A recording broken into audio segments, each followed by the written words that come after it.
일화 달연골 이야기. 깊은 산골짜기 달연골. 그 이름처럼 달이 유난히 밝게 비치던 마을에서 벌어진 이야기입니다. 1968년 늦가을, 낙엽이 바스락거리는 소리와 함께한 여인이 마을에 나타났습니다. 서울에서 왔다고 하는 그 여인은 짐도 별로 없이 마치 도망치듯 달연골로 내려왔어요. 마을 사람들은 그녀를 정씨 부인이라 불렀습니다. 본명도 나이도 정확히 모르는 채로 말이에요. 그녀는 마을 끝자락 빈 토막집을 얻어 혼자 살기 시작했습니다. 낮에는 거의 모습을 드러내지 않고 밤이 되면 뒷산으로 올라가는 것이 일과였죠. 처음에는 호기심이었습니다. 마을 안악들이 창틈으로 몰래 지켜보니 정씨 부인은 매일 밤 같은 시간에 산을 올라가 달을 보며 무언가를 중얼거렸어요. 두 손을 모으고 간절히 빌어대는 모습이 영 심상치 않다고 여겨졌죠. 저 여편네가 밤마다 산에 올라가서 뭘 하는 거야? 달 보고 무슨 주문이라도 외우는 것 같던데. 혹시 무당 아닌가? 소문은 꼬리에 꼬리를 물고 커져갔습니다. 더구나 정씨 부인이 아무하고도 친하게 지내려 하지 않으니 사람들의 의심은 더욱 깊어졌어요. 마을 이장은 노골적으로 불편함을 드러냈습니다. 우리 마을에 이상한 사람들이 들어오면 안 되는데 말이야. 하지만 정씨 부인에게는 사람들이 모르는 사연이 있었습니다. 서울에서 남편을 한국 전쟁으로 잃고 홀로 키우던 어린 아들이 원인 모를 병에 걸렸던 거예요. 병원마다 다녀봐도 나을 기미가 보이지 않자 그녀는 마지막 희망을 걸고 이곳으로 내려온 것이었습니다. 어려서부터 할머니에게 들었던 말이 있었어요. 달이 가장 밝게 보이는 산골에서 100일 기도를 올리면 기적이 일어난다는 이야기였죠. 미신일지도 모르지만 아들을 살리기 위해서라면 무엇이든 할 각오였습니다. 그해 겨울은 유난히 추웠습니다. 정씨 부인은 눈보라가 치는 날에도 산을 올랐어요. 마을 사람들은 그런 그녀를 보며 점점 기피하게 되었습니다. 가끔 아이들이 그녀를 보고 가리키면 어미들은 얼른 아이 손을 잡아 끌며 피했죠. 저기 이상한 아줌마 지나간다. 저 사람한테 가까이 가면 안 된다. 외로움은 깊어져 갔지만 정씨 부인은 포기하지 않았습니다. 서울의 아들에게서 오는 편지가 유일한 위로였어요. 병원 할머니가 돌봐주고 있다는 아들의 안부를 확인할 때마다 그녀는 더욱 간절히 기도했습니다.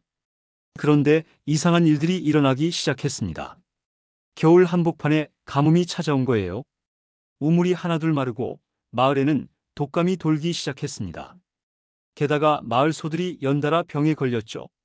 이 모든 게 다 그 여자 때문 아니야?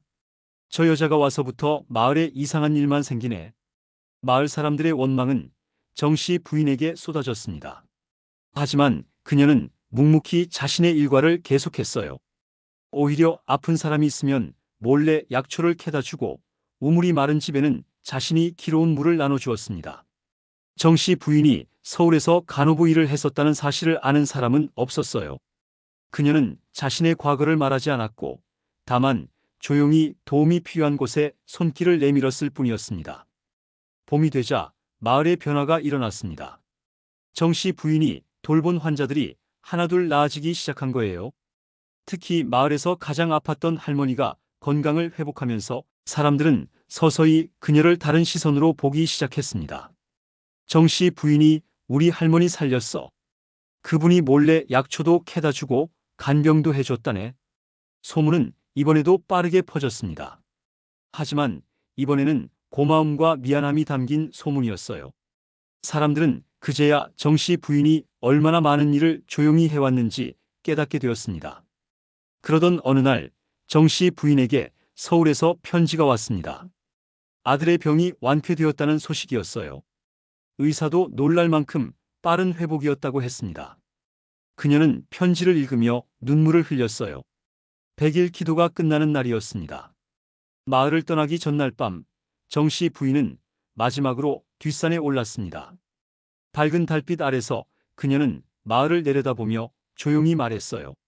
고마웠습니다. 이 마을의 따뜻한 달빛 덕분에 제 아들이 살았습니다. 다음 날 아침 정씨 부인은 마을을 떠났습니다. 하지만 그녀의 집 문간에는 작은 쪽지가 붙어 있었어요. 달은 누구에게나 빛을 준다. 단지 우리가 너무 고개를 숙이고 살아서 보지 못할 뿐이다. 마을 사람들은 그 글을 읽고 마음이 뜨거워졌습니다. 그제야 깨달았어요. 진짜 달빛 같은 사람은 정씨 부인이었다는 것을 말이에요. 그녀는 어둠 속에서도 따뜻한 빛을 잃지 않았고 남을 위해 조용히 빛을 나누어 준 사람이었던 거죠. 그 후로 달연골 사람들은 달이 유난히 밝은 날이면 정씨 부인을 떠올렸습니다. 그리고 서로에게 조금 더 따뜻하게 대하려 노력했어요. 편견과 오해로 상처 주었던 일들을 반성하면서 말이에요. 지금도 달연골의 뒷산에서는 달빛이 유난히 밝게 비칩니다. 마을 어르신들은 그 빛을 보며 이야기해요. 저 달빛 속에는 정씨 부인의 따뜻한 마음이 담겨 있다고 말이에요.